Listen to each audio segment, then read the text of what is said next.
Bonjour à tous et bienvenue dans Jusqu'à nouvel ordre pour explorer notre rapport au monde. Dans ce podcast, mes invités ouvrent le champ des possibles en nous aidant à comprendre les mécanismes de l'ordre établi et ainsi à clarifier les enjeux de place, de rôle et de pouvoir dans nos différentes sphères de vie. Pourquoi se laisse-t-on assigner à une place ? Que nous enseigne l'histoire à ce sujet ? Par quel stade sont passés ceux qui ont questionné un ordre établi qui les ralentissait ? Je suis Laurence Bally, initiatrice du projet Conscience et Progrès qui regroupe ce podcast, mais aussi des ateliers et du coaching individuel pour clarifier son rapport à l'obéissance et à l'ordre établi. Convaincue que seule la connaissance et la conscience permettent une véritable liberté de choix, je vous retrouve toutes les 3 semaines pour un nouvel épisode avec des personnalités éclairantes. Pour être informé de la publication de Jusqu'à nouvel ordre, abonnez-vous sur votre plateforme de podcast préférée.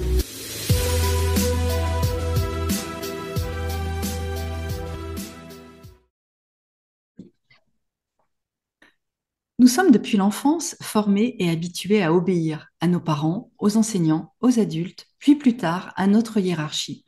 Le lien de subordination et son corollaire, l'obéissance, demeurent des principes de fonctionnement érigés en normes dans le monde du travail, tant et si bien qu'ils nous semblent naturels et indiscutables. Mais l'obéissance sert-elle vraiment les intérêts de l'entreprise et la désobéissance est-elle toujours un danger pour celle-ci ? La question de l'obéissance versus désobéissance est insuffisamment pensée à la fois par les entreprises et par l'enseignement de la gestion, nous dit mon invité Rafi Dumedjan, enseignant-chercheur à la chaire UNESCO pour une culture de paix économique à Grenoble École de Management et auteur d'un article à paraître, Les bienfaits de la désobéissance managériale.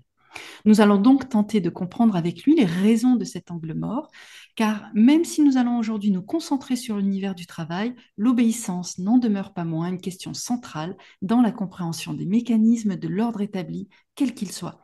Bonjour Rafi, je suis ravie de vous accueillir Bonjour. pour parler de ce sujet. Bonjour Laurent, je suis très content d'être ici. Merci. Alors Rafi, pouvez-vous tout d'abord nous préciser en quelques mots ce que recouvre ce concept de paix économique? Alors, le concept de paix économique a été, on va dire, collectivement élaboré par toute une équipe à Grenoble École de Management à partir des années 2008-2009. Et alors, c'est difficile de le définir en quelques mots, mais l'idée, c'est de constater d'abord que la notion de guerre économique est omniprésente dans le champ de l'économie, dans le champ de la gestion, sous diverses formes, notamment sous la forme d'un vocabulaire assez guerrier qui irrigue aussi bien les différentes disciplines de gestion comme la stratégie que celle du marketing. Et en fait, la difficulté de cette représentation, c'est que comme elle est hégémonique, on a du mal à en sortir. Et finalement, elle a une influence générale sur, on va dire, la vie des entreprises ou la vie des acteurs économiques. Jusqu'à présent, on faisait l'hypothèse que cette guerre économique n'était que métaphorique et qu'à partir de là, elle ne créait pas de mort et donc elle était moins dangereuse que la guerre réelle. Et donc on avait cette idée d'un doux commerce qui pouvait pacifier les relations et éviter que des nouvelles guerres émergent. Or, on sait maintenant depuis un certain nombre de décennies que la guerre économique n'est pas que métaphorique ou que cette métaphore a également des effets concrets sur la vie des gens, sur leur santé au point d'ailleurs qu'elle peut aussi finalement en tuer. Je ne vais pas prendre le temps de donner trop d'exemples. Et donc l'idée, collectivement, c'était de dire, est-ce qu'on peut nous, en tant que chercheurs en management, et l'équipe était très très diverse, elle comprenait des chercheurs en géopolitique, des chercheurs en psychologie, en théorie des organisations, en contrôle des gestions, etc. C'était, est-ce qu'on pouvait imaginer une représentation qui soit en contrepoint de l'idée de guerre économique et qui puisse permettre de laisser apparaître des comportements managériaux qui ne soient pas purement orientés et purement en adéquation avec cette représentation de la guerre économique. Voilà. Très Et intéressant. donc l'idée, c'est notamment de repositionner, c'est très important, la place d'un acteur économique qui est central dans nos réflexions en école de management, qui est l'entreprise, de voir dans quelle mesure l'entreprise peut transformer son rôle au sein de la cité et notamment se détacher d'une poursuite univoque de ce qu'on va appeler le profit, c'est-à-dire une valeur économique en général court-termiste, pour s'engager dans un rôle beaucoup plus complexe et beaucoup plus ouvert dans la cité et dans la société. D'accord. Alors, pourquoi vous êtes intéressé en tant que chercheur à la question de l'obéissance versus la désobéissance managériale? Alors, je vais essayer d'être court là-dessus. Disons que dans une première partie de carrière, j'étais essentiellement intéressé par la question des normes et plus précisément des normes qualité. Donc, ce qui m'intéressait, c'était la façon dont les entreprises pouvaient mettre en place ces normes qualité et amener derrière leurs collaborateurs à suivre ces normes. La, la- on va dire le slogan le plus courant des normes ISO à l'époque, ISO 9000, c'était écrivez ce que vous faites et faites ce que vous avez écrit. Autrement dit, on demandait aux individus de se soumettre à des normes qui étaient normalement faites pour leur permettre de maîtriser leur processus d'activité et de se soumettre ensuite à ces normes qu'ils avaient eux-mêmes rédigées. Et donc, j'ai commencé une première carrière en travaillant sur ces questions-là. Et puis, probablement pour des raisons d'appétence personnelle, je me suis dirigé vers une pratique dont le terme va sûrement faire sourire les auditeurs, hein, qui est la pratique du bricolage, qu'on peut assez facilement résumer par l'art de faire avec les moyens du bord. Et donc, j'ai commencé au début des années 2000 avec un certain nombre de collègues à travailler sur le bricolage, d'abord dans le monde des effets spéciaux, donc dans le monde du cinéma, et puis ensuite dans le monde des organisations productives, donc des entreprises. Et probablement qu'à partir du moment où on s'intéresse à cette pratique qu'on considère habituellement comme déviante ou divergente, eh bien, on commence à se poser un certain nombre de questions sur les vertus de la désobéissance. Celui qui bricole désobéit. Alors, il désobéit à plein de choses en même temps.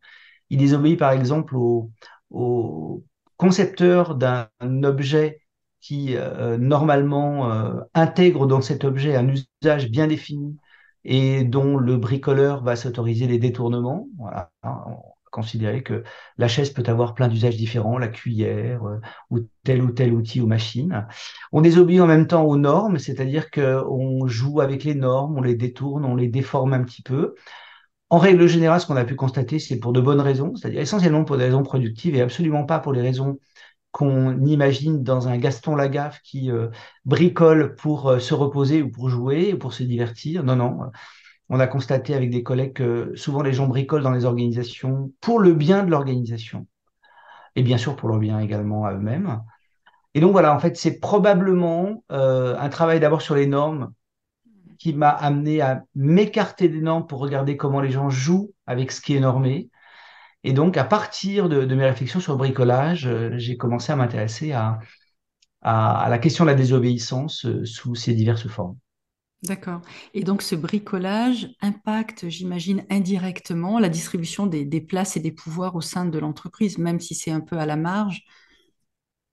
Ah, bien entendu, alors, disons qu'on aurait là aussi énormément de choses à dire, mais l'exemple qui me vient, bien entendu, c'est l'opérateur de production sur sa machine-outil qui va la bricoler pour, en général d'ailleurs, faire que cette machine-outil marche un petit peu mieux et qui va, par exemple, à un moment donné, se substituer au service de maintenance qui, découvrant la petite cale qui vient stabiliser la machine, risque de se retrouver en conflit avec cet opérateur qui a outrepassé ses fonctions. Donc, bien entendu, que souvent le bricolage vient perturber les systèmes établis, les normes en place et les habitudes que peuvent avoir les gens au travail. Ouais. Hmm. Alors avant de parler d'obéissance, il me semble important de rappeler le pacte social qui lie les salariés à leur employeur pour situer les choses. Est-ce que vous pouvez nous le rappeler? Bah, ce pacte social, c'est ce qu'on appelle le lien de subordination, c'est-à-dire en règle générale, un salarié qui entre dans une entreprise signe un contrat de travail et dans ce contrat de travail sont stipulées un certain nombre de choses. Et ce lien de subordination a la particularité d'être formulé avec des termes qu'on a peut-être parfois tendance à oublier. Alors, par exemple, hein, moi, ce que je lis actuellement, c'est que donc les salariés sont soumis à un certain nombre de choses donc à la caractérisation, l'exécution d'un travail, l'exécution étant un mot relativement fort, hein, sous l'autorité d'un employeur qui a le pouvoir de donner des ordres et des directives, d'en contrôler l'exécution et de sanctionner les manquements de son subordonné. C'est-à-dire que quand à un moment donné, on entre dans une organisation productive et qu'on signe un contrat de travail, on doit se soumettre à tout un dispositif qui articule les termes donc d'ordre, les termes ou de directives, les termes de contrôle de l'exécution et les termes de sanction si les choses ne sont pas faites comme elles sont supposées l'être et si les objectifs atteints ne sont pas ceux qui sont visés. Et donc, il y a dans cette phrase un exercice du pouvoir, donc une mise en tension qui est extrêmement intéressante à étudier parce que j'ai l'impression que souvent, et notamment depuis maintenant ces dernières décennies, on parle d'horizontalisation des organisations, on a tendance à oublier le caractère contraignant de ce principe-là, de ce lien de subordination. Ouais. Donc une asymétrie des places qui contraint le salarié et qui en même temps lui garantit un salaire en échange, en fait. Ah, tout à fait, une asymétrie, oui, oui, qui est d'ailleurs justifiée par le fait que, une organisation doit amener un certain nombre de personnes à avancer dans la même direction. Il me semble historiquement que les premières grandes entreprises se sont construites sur le modèle de l'armée prussienne, hein. Donc, il y a des contraintes de mouvements collectifs qui sont extrêmement nombreuses et qui amènent à créer des modèles asymétriques dans lesquels effectivement le pouvoir a une place fondamentale. Mais dans le même temps, ce qu'on n'a pas toujours pensé, c'est aux conséquences de l'exercice d'un tel pouvoir. Je crois que c'est Coluche qui disait à quoi sert le pouvoir si ce n'est pour ne pas en abuser. Donc, il faut toujours garder en tête que la notion de pouvoir est associée à des dispositifs de pouvoir. Et comme n'importe quel type de dispositif, eh bien, ces dispositifs ont des vertus, mais également parfois entraînent des dérives plus ou moins dangereuses. Hmm. Justement, est-ce que vous pouvez nous expliquer en quoi l'obéissance est potentiellement un problème au sein des entreprises? Alors, je précise que lorsque je parle d'entreprise, il s'agit d'entreprises privées, publiques, associatives, hein, on Mhm. parle du monde du travail. Donc, en quoi Ça, l'obéissance est potentiellement un problème? c'est une vaste question. Disons que ça peut être. L'obéissance est liée pour moi à plusieurs problèmes. Alors, on peut les mélanger, même si ces problèmes agissent à plusieurs niveaux. Il y a par exemple le problème, à un moment donné, d'une forme d'étouffement de la création humaine. Par exemple, le fait de parfaitement définir ce que les gens doivent faire vient, dans une certaine mesure, en contradiction avec ce qui, à ma connaissance, nous distingue fondamentalement des animaux, c'est-à-dire notre capacité imaginative. Donc déjà, l'obéissance à l'extrême amène à une forme d'étouffement de la puissance propre à l'espèce humaine. Ensuite, et ça on le sait bien, l'une des autres dérives de la désobéissance, pardon, de l'obéissance, c'est d'amener les gens à ne plus poser de questions sur ce qu'on leur demande de faire, jusqu'au point où ce qu'on leur demande de faire peut avoir des conséquences négatives, aussi bien sur eux que pour la société. Donc, on arrive à une forme de désactivation du sens critique, ce qui amène d'ailleurs des collaborateurs à se faire eux-mêmes du mal, sans même s'en apercevoir. Et on sait maintenant, depuis l'apparition de la notion de burn-out, que on va pas dire le mal du siècle, mais ça fait partie aujourd'hui des maladies professionnelles qui sont en croissance permanente depuis 20, 30, 40, 40, 50 ans. Il me semble que les premiers à avoir parlé de mort sur le lieu de travail, c'est-à-dire les Japonais qui appelaient ça karoshi, parlaient déjà de ces phénomènes dans les années 60 ou 70 plutôt. Euh, et bien sûr, non seulement les salariés peuvent se blesser ou se mettre en danger, mais peuvent mettre aussi en danger la société. Et les cas sont extrêmement nombreux d'entreprises qui ont pris des décisions qui sont néfastes pour la société. Alors ça peut être pour l'environnement ou toute autre dimension à dimension sociétale, et dans lesquels peu de salariés finalement ont accepté de pouvoir manifester leur mécontentement ou leur souhait de ne pas suivre les ordres qu'on leur demandait de suivre. Hmm. Vous dites que la désobéissance nous connecte à notre sens de l'humanité, à notre rapport à autrui et plus généralement à la société dans laquelle nous vivons. En quoi la désobéissance peut-elle mobiliser, comme vous le dites, le sens du collectif et plus généralement notre sens de l'humanité? Je pense que la désobéissance connecte à notre sens de l'humanité de deux manières. Euh, D'abord, et je reprends pour le coup les termes de Frédéric Gros, donc, qui est professeur à Sciences Po Paris, qui a écrit un remarquable ouvrage qui s'appelle Désobéir, qui est sorti il y a maintenant quelques années. D'abord, la désobéissance permet un retour à soi, et un retour à soi et à ses principes et à ses valeurs. Et c'est très intéressant parce que ça permet d'interroger justement la place du collectif dans les valeurs individuelles.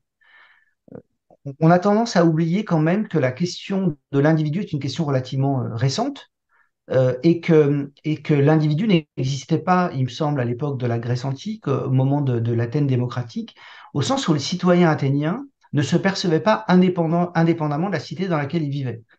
Autrement dit, la représentation que se faisaient les personnes les connectait naturellement avec le collectif dans lequel ces personnes vivaient, d'où le fait que les vertus individuelles étaient en même temps des vertus collectives. Une bonne décision était une bonne décision pour soi et pour la cité.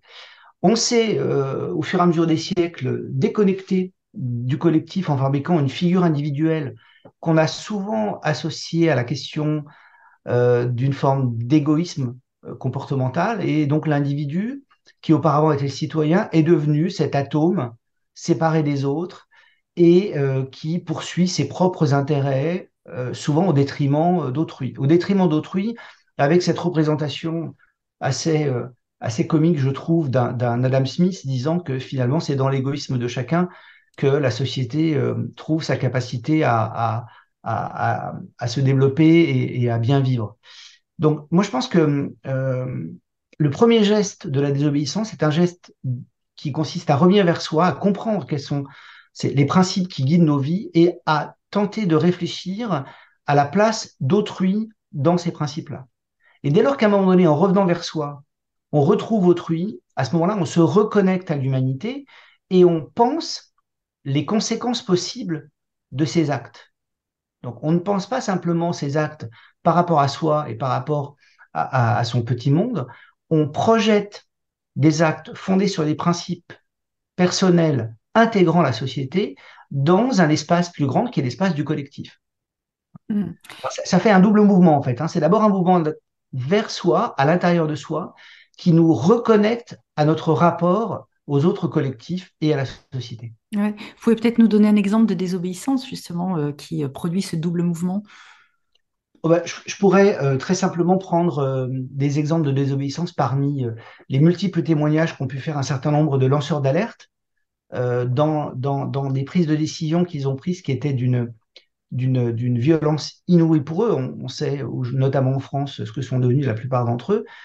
Mais moi, j'ai été très touché un jour en écoutant une émission de France Culture euh, euh, d'entendre Raphaël Allais, qui était cette personne qui travaillait à l'époque chez HSBC, il me semble, témoigner du fait que, voyant un jour une émission de France 2 et constatant qu'en fait les images qu'il voyait correspondaient à ce que lui faisait dans son entreprise, a compris à un moment donné les conséquences associées à des gestes qui étaient pourtant très techniques et d'apparence assez peu complexes, et en se disant, mais finalement, ce que je suis en train de faire a des incidences sur la fraude fiscale, et cette fraude fiscale a des incidences sur le fonctionnement des écoles, de l'école dans laquelle mes enfants vont. Puisque quelque part, à un moment donné, s'il y a fraude fiscale, il y a réduction des recettes fiscales des pays, et donc réduction de la capacité de ces pays à créer un mieux vivre ou un bien vivre pour ses citoyens. Et donc, ce qui est intéressant, c'est qu'il est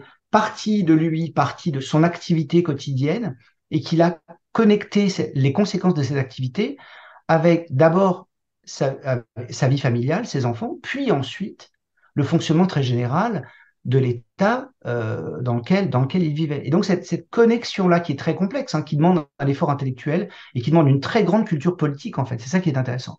C'est que pour réussir à faire ce cheminement-là, donc un cheminement d'abord vers soi, ce qui demande beaucoup de courage parce que je trouve qu'on ne passe pas assez de temps avec soi-même, et ensuite vers l'extérieur au point d'atteindre les niveaux politiques les plus élevés, que sont les conséquences de nos décisions ou de nos actions sur la vie de son pays, eh bien ce travail-là, c'est un travail qui demande énormément d'efforts, beaucoup de culture, et qui, pour moi, révèle assez bien ce qu'on peut attendre d'une désobéissance, en fait, on va dire, socialement justifiée. Hmm. Et si je reviens au pacte social, est-ce que désobéir n'est pas trahir finalement? Et si la réponse est non, où serait la frontière entre la loyauté et la trahison?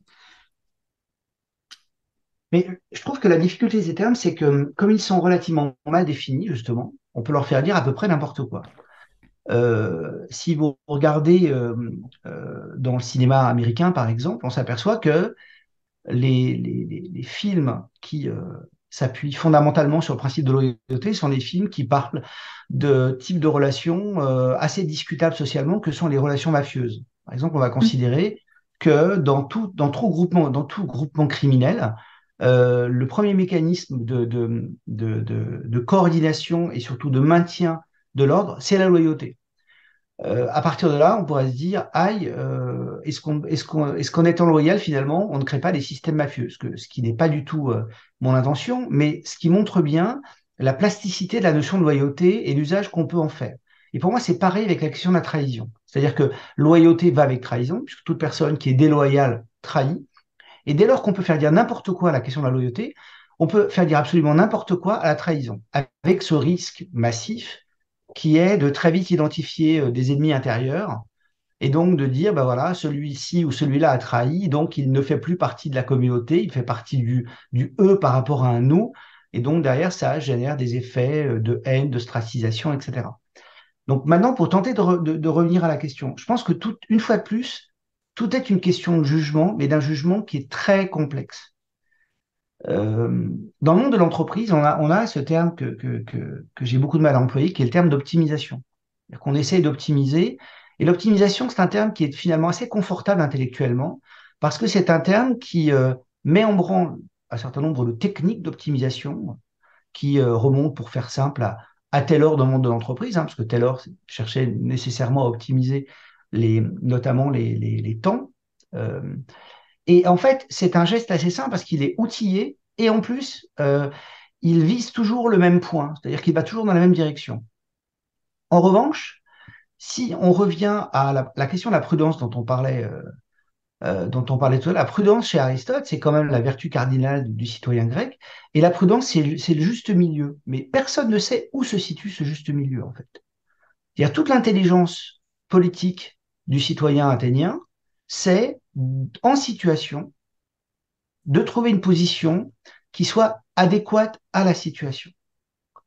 Alors quand j'ai dit ça, j'ai pas dit grand-chose, hein. Parce qu'en fait, si on cherche des recettes et des méthodes pour trouver le juste milieu, il y en a quasiment pas. Il faut beaucoup de vigilance, beaucoup d'attention. Et ce terme de vigilance est très important. Il est notamment repris chez Frédéric Gros. La vigilance, elle doit être instrumentée par de la culture, par de la connaissance, par du savoir. Et en fait, il s'agit de très régulièrement faire travailler sa sensibilité, ses capacités cognitives pour tenter de savoir où on se situe et pour savoir si là où on se situe, c'est le bon endroit. Mm. Et il n'y a En, pas de recette. oui, Pas en de recette. gardant le sens de l'intérêt commun, j'imagine. Ah, parce que le bon endroit, c'est toujours un endroit qui nous permet d'être nous-mêmes et d'être nous-mêmes en tant que personne et en tant que personne appartenant à plusieurs collectifs. Voilà. Mm. Et donc, ce travail de sensibilité est fondamental et il est très compliqué. Baptiste Morisot, qui est un philosophe, un jeune philosophe, pas plus très jeune maintenant, mais qui travaille beaucoup dans la relation avec la nature, parlait de crise de la sensibilité dans notre rapport à la nature. Je pense qu'il faut étendre aussi cette question de la crise de la sensibilité dans notre rapport à autrui et dans notre rapport aussi au monde matériel. Ce qui a d'ailleurs été repris par deux chercheurs dont le nom m'échappe, qui sont des chercheurs aux mines de Paris, qui ont travaillé sur la question de la maintenance et qui cherchent aussi à étendre la question de la crise de la sensibilité. Donc il faut faire travailler sa sensibilité en faisant effectivement tenir l'individu et le collectif en Et le même temps. collectif. D'accord. Vous citez la célèbre phrase de Wilhelm Reich, ce psychiatre et psychanalyste de la première moitié du XXe siècle, qui a dit: La vraie question n'est pas de savoir pourquoi les gens se révoltent, mais pourquoi ils ne se révoltent pas. En quoi cette phrase vous inspire-t-elle? Alors d'abord, cette phrase m'inspire parce que on pose assez rarement la question de la désobéissance en parallèle de celle de l'obéissance, au sens où, en fait, bon, moi je suis prof, je suis en même temps père, et je m'aperçois qu'en fait, de façon assez spontanée, j'attends que mes étudiants m'obéissent, il y a une forme d'évidence à ça. J'attends que mes enfants m'obéissent malgré leur jeune âge, il y a une forme d'évidence à ça, et une forme d'impuissance d'ailleurs aussi à ne pas réussir à se faire obéir. Et en fait, la question de l'obéissance est toujours ou très fréquemment prise sous un angle positif. On a tendance à, par exemple, opposer l'ordre qui est associé à l'obéissance au chaos, même pas au désordre, au chaos. Et ce qu'on oublie, c'est qu'en fait, l'obéissance est systématiquement adossée à des dispositifs. socio-techniques. Et ces dispositifs-là, et on le sait maintenant depuis Platon, visent à résoudre des problèmes, mais tout système qui vise à résoudre des problèmes est capable également d'en créer. Et cette question de l'ambivalence des systèmes techniques, euh, qui se trouvait dans le concept de pharmacone chez Platon, qui était reprise notamment par Bernard Stiegler, fait que quand à un moment donné on pense l'obéissance à travers les dispositifs sociotechniques d'obéissance, eh bien, il faut aussi à ce moment-là admettre que ces mêmes dispositifs peuvent avoir des dérives plus ou moins graves auxquelles en général on ne pense pas. Voilà. Et donc, ce que j'aime bien dans la phrase de Reich, c'est que Reich a tendance à inverser la représentation collective, qui va considérer par exemple que la révolte, à un moment donné, est néfaste à l'ordre collectif, en se posant la question de savoir à un moment donné ce qui se passe quand les gens ne se révoltent pas. Et il me semble que cette citation s'est faite dans un contexte qui était le contexte post-Seconde Guerre mondiale, et on sait très bien ce qui s'est passé quand des groupes conséquents d'individus ont décidé d'obéir plus ou moins aveuglément, sans nécessairement penser aussi bien sur eux-mêmes que sur autrui aux conséquences de leurs décisions, de leur obéissance. Oui. Est-ce que vous connaissez des modèles d'entreprise qui ont une vision différente de l'obéissance? Alors moi, j'ai du mal à parler de modèle d'entreprise parce que le problème du monde managérial et le problème des sciences de gestion, c'est qu'elles ont tendance à concevoir des modèles et elles ont tendance à mettre en œuvre ce que certains appellent un biais d'inversion conceptuelle. C'est-à-dire que on, on veut montrer que chaque nouveau modèle est meilleur que l'ancien. Hmm. Donc, par exemple, on est passé de l'organisation taylorienne à l'organisation en réseau, puis à l'organisation agile, puis à l'organisation horizontale, à l'holacratie, etc.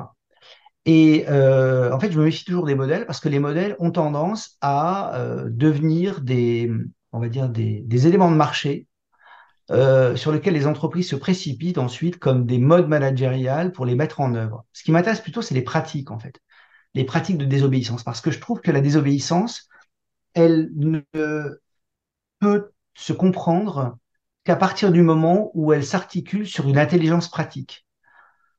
Euh, et cette intelligence pratique-là, on l'a un peu oubliée, on va dire qu'on a commencé à l'oublier au 5e siècle avant Jésus-Christ, quand le logos grec a remplacé le mutos grec, et quand à un moment donné, on a oublié toutes les vertus d'un Ulysse, qui était à l'époque le roi de la métisse, donc de cette intelligence pratique dont parlent très bien deux grands auteurs, d'Étienne et Vernon, qui ont écrit un livre qui s'appelle La métisse chez les Grecs. Et donc, ce qui m'intéresse dans la désobéissance, c'est les pratiques, au sens où ce sont des pratiques de situation. Des pratiques qui, à un moment donné, ne peuvent se comprendre que dans certaines occasions. Et donc, la question qui peut se poser, donc je reformulerai votre question en disant, mais quelles entreprises aujourd'hui euh, laissent émerger des situations dans lesquelles il est possible que les individus puissent désobéir? La désobéissance étant bien entendu pour moi prise au sens de Frédéric Gros, c'est une désobéissance qui est bénéfique Hmm. pour la personne, pour son organisation et pour la société. Et vous allez voir que là aussi, il y a de l'ambivalence. Eh bien, typiquement, les entreprises qui laissent leurs collaborateurs avoir du temps de travail, laissent leurs collaborateurs jouer avec certaines ressources de l'entreprise, font partie des entreprises qui ouvrent à ces capacités imaginatives de désobéissance. Alors, quand j'étais jeune étudiant à Grenoble, on me parlait déjà à l'époque d'une entreprise qui s'appelle Hewlett-Packard, qui existe encore, et qui avait cette particularité de laisser ses collaborateurs jouer avec le matériel électronique de l'entreprise. Il me semble même dans mes souvenirs que Steven Wozniak, qui est le cofondateur d'Apple, a fabriqué le premier prototype de l'Apple I avec du matériel venant d'HP, parce que lui-même à l'époque était salarié d'HP. Hmm. Donc toutes les entreprises qui à un moment donné proposent des temps et des ressources à travers lesquels les collaborateurs peuvent déborder de ce qu'il aurait demandé pour faire autre chose, ben voilà, pour moi, ce sont des pratiques de désobéissance.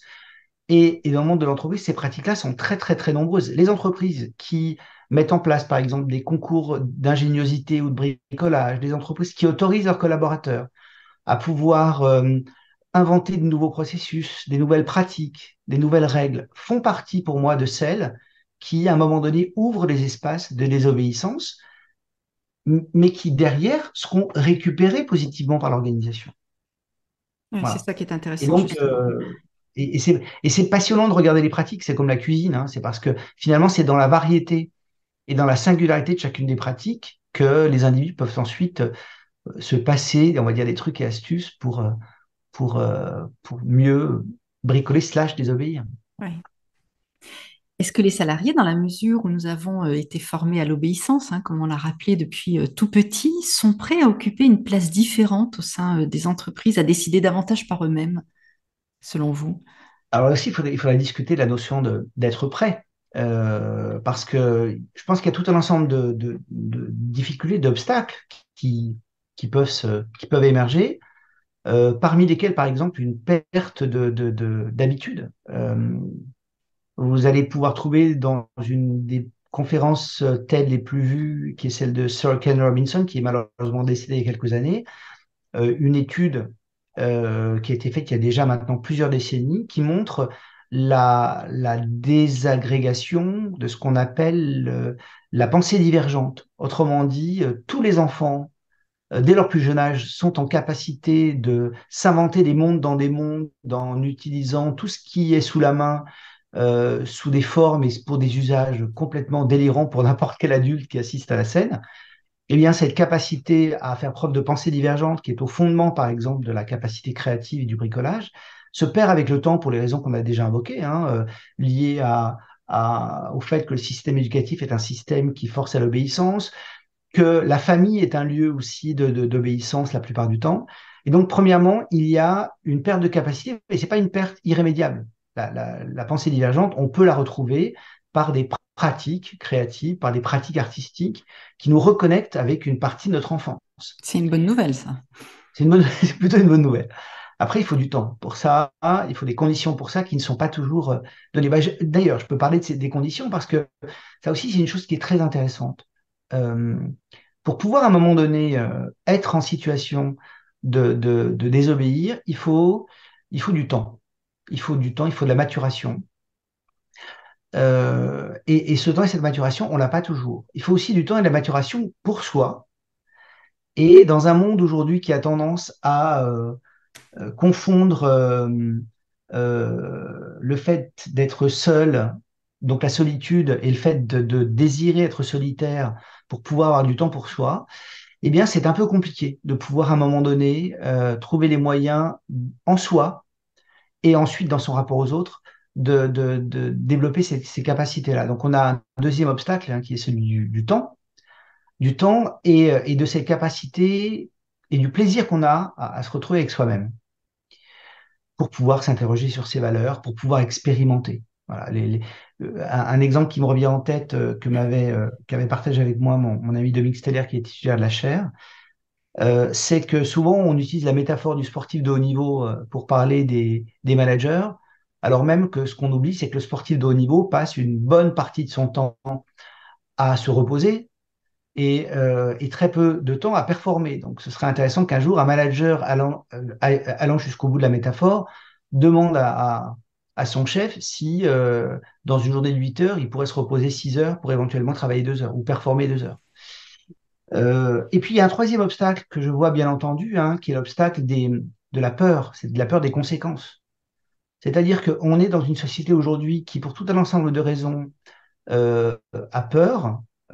Cette émotion, elle est quand même omniprésente aujourd'hui, par exemple, dans le champ médiatique, et elle a tendance à développer chez nous des formes qui confondent d'ailleurs la peur et l'angoisse, au point que on est souvent pris par des angoisses sans objet particulier. Et dès lors qu'à un moment donné, on est saisi par ces angoisses-là, eh bien, on s'interdit de s'engager dans des actes qui pourraient avoir des conséquences néfastes pour soi.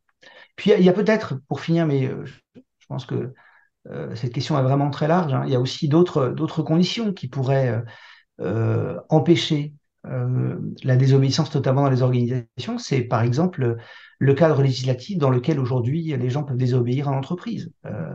On a très longtemps glosé sur la question des lanceurs d'alerte en France et sur la façon de les protéger. On sait très bien que la protection des lanceurs d'alerte est un débat qui n'est pas terminé. On sait très bien aussi que la façon dont les lanceurs d'alerte sont protégés d'un pays et l'autre est fondamentalement différent. Il me semble qu'aux États-Unis, quand un lanceur d'alerte, à un moment donné, lève un lièvre et permet au gouvernement américain d'obtenir des compensations ou de faire payer l'entreprise qui a outrepassé la loi, ce même lanceur d'alerte touche, je crois, 10% des bénéfices qu'en retire le gouvernement américain. Donc, en France, aujourd'hui, les quelques exemples de lanceurs d'alerte que j'ai en tête ont vu leur vie très fortement bouleversée et très négativement bouleversée, des années après qu'ils aient lancé l'alerte. Donc, il faudrait peut-être aussi des conditions légales qui favorisent ce genre de choses. Mhm. Vous avez évoqué la question de la peur. Quelles sont selon vous les peurs fondamentales qui empêchent cette fois-ci les dirigeants des entreprises d'aller vers des modèles plus horizontaux et de permettre justement cette forme de désobéissance qui est plutôt constructive pour l'entreprise?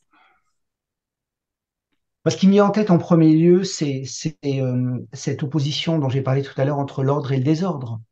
Une entreprise, elle est un système collectif très complexe à piloter. Donc, le travail de manager est un travail d'une complexité, d'une difficulté absolument stupéfiante. Et pour un moment donné, réussir à se rassurer dans sa capacité à emmener un grand groupe de personnes dans une même direction, il est certain que ce qui vient d'abord en tête, ce sont tous les dispositifs qui permettent de mettre en ordre les choses. Et d'ailleurs, tout à l'heure, au tout début de mon intervention, je parlais du vocabulaire guerrier, à partir duquel on avait décidé collectivement de développer cette notion de paix économique. Moi, j'entends régulièrement dans les entreprises dans lesquelles j'ai l'occasion d'intervenir l'expression se mettre en ordre de marche, qui n'est pas une expression anodine, puisqu'on imagine très bien tout de suite d'où elle vient. Donc, je pense que la première peur, j'ai l'impression, elle vient de cette opposition un peu caricaturale entre l'ordre et le désordre. C'est une peur qui oublie tout de même que la vie ne fonctionne qu'à travers une tension entre l'ordre et le désordre. À un moment donné, un système totalement ordonné est un système qui ne vit pas très très longtemps, qui est incapable, par exemple, de s'adapter à différents contextes, à différentes situations. Donc, le monde de l'entreprise est un monde qui est systématiquement en déséquilibre dynamique entre le besoin d'amener collectivement des gens dans une même situation et le besoin en même temps de pouvoir s'adapter à des contextes extrêmement changeants qui exigent des capacités d'adaptation ou une agilité, comme on le dit maintenant depuis quelques décennies, nécessaires. Donc, dès lors qu'on est sur cette ligne de crête, eh ben, on a peur de tomber du mauvais côté. Pour moi, c'est ma première interprétation. Et cette première interprétation, en fait, elle peut se décliner de plein de façons différentes. Par exemple, il existe, il me semble, un biais argumentatif. Un biais argumentatif, c'est une assertion qui a la couleur d'un argument, mais qui n'en est pas un, qu'on désigne en latin par ad terrorum, et qui prend la forme d'une projection dans le futur qui pense nécessairement au pire. Et une des manifestations de cette peur du désordre, par exemple, c'est ce que j'ai parfois entendu chez certains managers ou cadres dirigeants dans l'expression je ne veux pas créer un précédent. Dans le je ne veux pas créer un précédent, qu'est-ce qu'on entend? On entend quelqu'un à qui on propose quelque chose de différent, donc quelque chose qui pourrait remettre en question l'ordre établi et qui a peur des conséquences et qui envisage tout de suite que cette demande soit démultipliée par un nombre indéterminé de collaborateurs au point elle viendrait submerger l'organisation et son ordre établi. Et, euh, et cette phrase-là, en fait, qui parfois a bien entendu raison d'exister, est en même temps parfois utilisée de façon réflexe sans qu'on puisse mesurer les conséquences qu'elle a, par exemple, sur l'étouffement des envies et des désirs des individus. Voilà. Hmm. Une dernière question, que préconiseriez-vous à des salariés, qui soient dirigeants d'ailleurs ou membres du personnel, désireux de questionner un ordre établi au sein de leur entreprise? Là aussi, c'est une très grande question. Surtout que j'ai toujours du mal, moi, à préconiser des choses, mais je pense que... alors, je vais commencer par une tarte à la crème. Il est fondamental de développer ce qu'on appelle l'esprit critique. Bon. Euh, mais une fois qu'on a dit ça, on n'a pas dit grand-chose, une fois de plus. Je vais peut-être donner deux pistes de pratique qui pourraient permettre de développer cet esprit critique. La première piste, c'est le retour au passé, c'est-à-dire essayer de développer une approche historiographique des ordres établis. Se demander, mais cet ordre-là, d'où vient-il? Qui l'a conçu? À quel moment il a été conçu? Pourquoi il a été conçu? Parce qu'on sait très bien qu'il existe des ordres qui sont multicentenaires ou multimillénaires et qui n'ont plus de raison d'exister, simplement parce que les contextes ont changé. Mais pour tout un ensemble de raisons, pour des raisons de paresse, pour des raisons d'habitude, de confort, on n'interroge plus ces ordres. Donc la première chose, c'est de revenir à une approche historique qui consiste à s'interroger sur les raisons pour lesquelles ces dispositifs de mise en ordre existent et sur ce qui les a fait naître et sur les raisons pour lesquelles aussi parfois on dépense tant de temps à essayer de les maintenir. La deuxième piste qui paraît importante, c'est de développer chez les gens, on va dire, l'interdisciplinarité ou la polyvalence, parce que souvent les ordres sont des ordres monodisciplinaires. Autrement dit, si je prends l'exemple de l'entreprise, euh, le marketing va définir un certain nombre d'ordres établis, par exemple le client roi, qui sera différent de l'ordre établi par le directeur de production, qui lui voudra mettre en place un ordre qui viendra de sa lecture du dernier ouvrage sur le lean manufacturing qu'il aura eu l'occasion de croiser pendant une réunion professionnelle, qui sera différent de l'ordre établi par le stratège qui lui ira chercher dans telle ou telle grande école tel ou tel nouveau modèle stratégique. Et en fait, ce qu'on ne voit pas toujours, c'est que ces ordres sont parfois contradictoires. Et dès lors qu'on commence à naviguer entre les différentes disciplines et qu'on commence à les mettre en relation, parce qu'on a beau parler de désilotage en entreprise, on est encore très fortement siloté pour tout un ensemble de raisons, eh bien, on s'apercevrait peut-être que justement, certains ordres méritent d'être assouplis, voire transformés en relation avec d'autres ordres, et peut-être qu'on pourrait créer de cette façon-là des ordres un peu plus complexes qui pourraient mixer différents métiers, différentes disciplines ou différentes perspectives. Voilà, Hmm. c'est ce qui me vient comme ça spontanément en tête.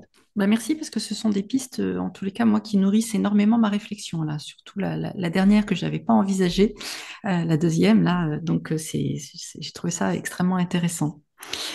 Merci Rafi Dumédjan pour ces éclairages, un peu à contre-courant, hein, mais fort utiles à l'enrichissement de nos représentations, puisqu'on sait que l'ordre établi a du mal à être questionné justement pour des questions de limitation de nos représentations. Je rappelle le titre de votre article, Les bienfaits de la désobéissance managériale. Pouvez-vous nous dire où et quand il sera publié et si vous menez d'autres recherches sur le sujet? Alors, il sera publié, il me semble, en février dans la revue de la chaire UNESCO qui s'appelle Envie de changer et qui sortira donc aux presses universitaires de Grenoble. D'accord. Euh, alors ensuite, au niveau de mes recherches, ben, je continue à travailler sur le bricolage, hein, qui est une modalité très intéressante pour moi de désobéissance parce qu'elle a à la fois des effets très locaux, puisqu'on peut bricoler sur des toutes petites choses, et des effets aussi très globaux, hein. J'ai des exemples de bricolage à très grande échelle qui ont pu parfois changer le cours de l'histoire d'une nation. Et surtout, l'intérêt de regarder la désobéissance sous l'angle du bricolage, c'est de toujours m'intéresser à la question des pratiques de désobéissance, puisque comme je vous l'ai dit, c'est pour moi l'angle principal de compréhension de ce phénomène. Merci beaucoup Rafi. Merci à vous. Découvrez mes invités en avant-première sur Instagram à l'adresse Laurence Bali et sur Facebook à l'adresse Jusqu'à Nouvel Ordre. Si vous aimez ce podcast, favorisez sa diffusion en lui donnant 5 étoiles sur votre plateforme d'écoute préférée et surtout abonnez-vous pour suivre tous les épisodes gratuitement.